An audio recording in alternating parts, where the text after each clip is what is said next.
morning everyone! Welcome back po kay Ate Shi Vlog. So for today's video, magluluto tayo ng paanang manok. Ito po ang ating paanang manok, halagang 90 pesos. Ayan po, napakaganda ang nabili natin at linis na rin po mga mare. Ayan, napakatataba niya at ayan po ang ating mga sangkap. At meron tayong oyster sauce,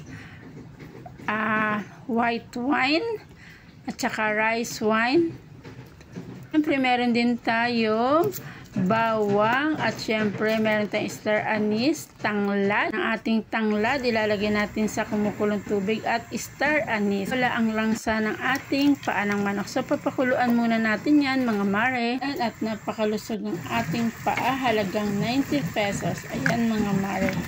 Lang natin ng mga 15 minutes and then susutay po natin siya. After 15 minutes, so ayan, nangangamoy na, pwede ng tinola, ulamin, sabaw pa lang ulam na. Yan na nga, tinanggal na nga natin ang ating nilagang ng manok. Yan din ang ating mga sangkap, ang ating luya, bay leaves. Yan, magigisa na tayo mga mare. Inuna natin ang luya, ang bawang. Lagisahin muna natin siya, nilagyan natin siya ng paminta.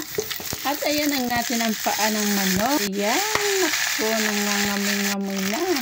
Tayo ng oyster sauce at bell pepper. Ayan. Sunod natin dyan ang ating soy sauce. Ayan mga mare. Ising-ising go. Ising lutuin. Ayan. Sutay-sutay muna natin siya. At maya-mayang kaunti. Pag nasutay na natin, lagyan na rin natin siya ng rice wine. Ayan mga mare. Papasarap ng mga lutuin ang white wine at saka rice wine. So, ayan na nga, sutay-sutay at maglagay tayo ng magic sarap at sukal. Ayan, 2 tablespoon na sukal. Ayan, naglagay din tayo 2 cup of water mga mar para lumambot ang ating paanang manok. So, 2 cup po ang ginamit natin na water. Takpan na po natin. Pakuluin lang natin. Mahinang apoy. Ayan, mahinang apoy. Kulo na nga mga mare. Ayan, at napakasarap. Amoy pa lang ay ulam na. Pwede na nga ang ating pananghalian na easy recipe paanang manok. Ayan, at mga mare, nakakatakam na po ang ating paanang manok. I hope nag-enjoy po kayo sa panonood. At kung bago ka pa lang po sa channel ko, don't forget to like, share, and subscribe. At click the notification bell para updated po kayo sa mga new coming video. Thank you for watching and magandang buhay!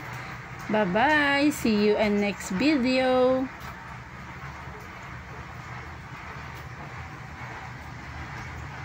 Thank you for watching!